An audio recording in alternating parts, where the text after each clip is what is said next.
So I'm graduating in May, and people 2015. People keep asking like, how do you feel about that? And I'm always just like, yeah, you know, I'm like really ready. I'm like super excited. Like next chapter, like blah blah blah. And like you know, when you're just talking, you're just like, I'm saying nothing of substance. And you're just like keep talking. And I had kind of an existential crisis yesterday. I was washing my hands in the bathroom and I looked up in the mirror and I saw a child staring back at me. Not that there wasn't like a child behind me. It was like me, it was my face. I saw like a 3-year-old version of myself on my face staring back at me. And it was really scary because when I was 3, I kind of looked like an American Girl doll.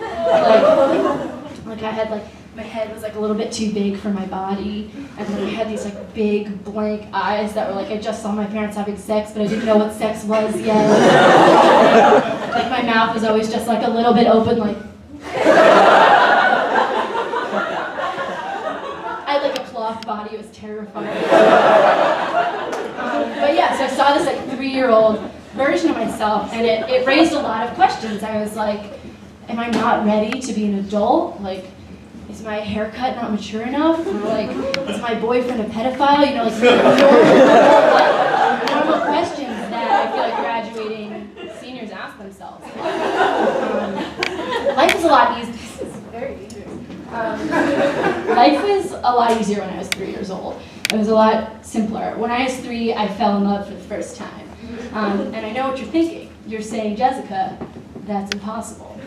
You couldn't have been in love when you were 3 years old. But I think that the qualifications for defining feelings as love are a lot lower when you're recently potty trained. When your most marketable skill is like singing the Barney song. So yeah, it was love. And our families would like go out to dinner at this diner all the time. And I think I was a weird 3-year-old because the two of us would like go under the table and like as a romantic gesture we would like pick the gum off the bottom of the table and like give it to each other. Like, as a token of my love, please take this stranger's discarded saliva. Really mature relationship things. But yeah, relationships are like a lot harder now, I feel, because you know, in this day and age, there's just like so many different modes of communication, especially now that like I can spell and I have basic motor skills. It's like everything's just so much harder. What's really scaring me about being this age is like people are going to start getting married soon. Like I already know some people who are like getting engaged, and it's really terrifying for me, that concept, because like I still sleep with a stuffed animal, you know, and like people are making this big decision to spend the rest of their life with someone, and like I sleep with 2 stuffed animals, and like it's just so weird. The scariest thing about marriage, I think, to me is like that you have to share your bed with someone for the rest of your life. Like you're never gonna have your own bed ever again. And like I sleep with 3 stuffed animals. There's just not enough space. It's really scary. It's funny to me that like people can make those big decisions right now, like marriage, because like I can't really make small decisions for myself.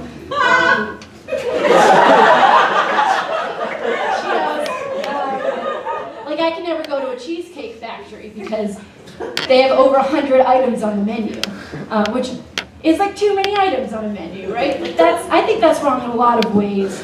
If you think about it, the Cheesecake Factory menu is the same length as Of Mice and Men by John Steinbeck.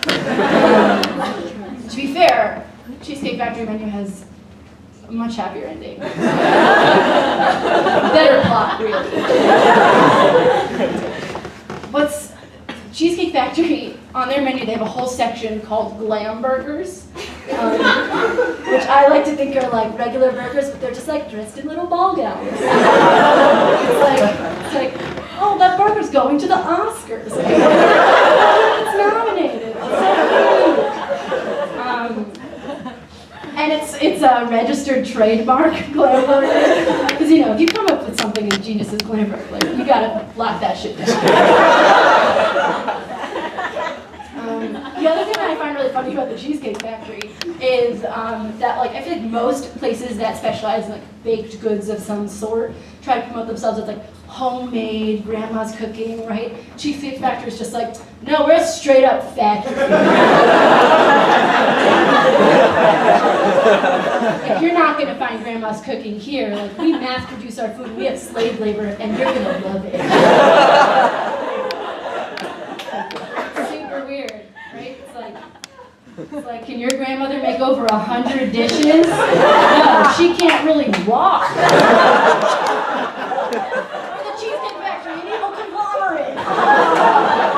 You're full because we have cheesecake in the name, but there's also factory in it. Very confusing. One of the cooler things for me about getting older is that I'm starting to morph more into my mom, which for me is a positive because my mom's awesome. She's one of those moms who when she tells you not to do something, you know, she didn't just like get it out of a parenting book, like she's lived. You know, one day she was just like, you know, never hitchhike to Canada to follow your like foreign boyfriend on a motorcycle tour. And you're just like, she didn't pull that one out of her ass. But it's always really cryptic like that. It's like, what happened on that hitchhiking trip? Like, is this Canadian boyfriend my father? Do I speak Canadian? Is Canadian a language? No, you remind yourself. And then in the process of all that, you're like, I shouldn't do cocaine. That's what she was trying to tell me.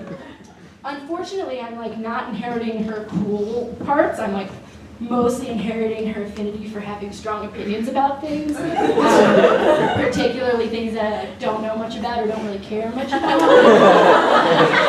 Like for instance, I get really annoyed when people say on accident instead of by accident. It's probably not even wrong. I don't know. I just don't like the way it sounds. I'm not going to look it up. You're probably saying you should look it up. I'm not going to, because if I'm wrong, I can't be annoyed about it anymore. I have very few treats in this world. I first knew that I was really morphing into her one day. We were flipping through channels on the TV, and we came across The Wizard of Oz, and in unison we both just went, God, I hate this movie. Did I lose some of you there? I don't like it. I can't explain it to you. It's like about a little girl who like takes hallucinogens and then like has a terrible nightmare. That's awful. That's beside the point. I know what you're thinking after that. You're probably like, man, this woman is like super difficult and unhappy, right? Oh. It's not true. I only hate a few things, like the Cheesecake Factory, The Wizard of Oz, and like expressions that are pronounced strangely, and like that thing when you go to the counter and you're like, can I have coffee? And they're like, no. And then you're like, is he serious? And then you're like,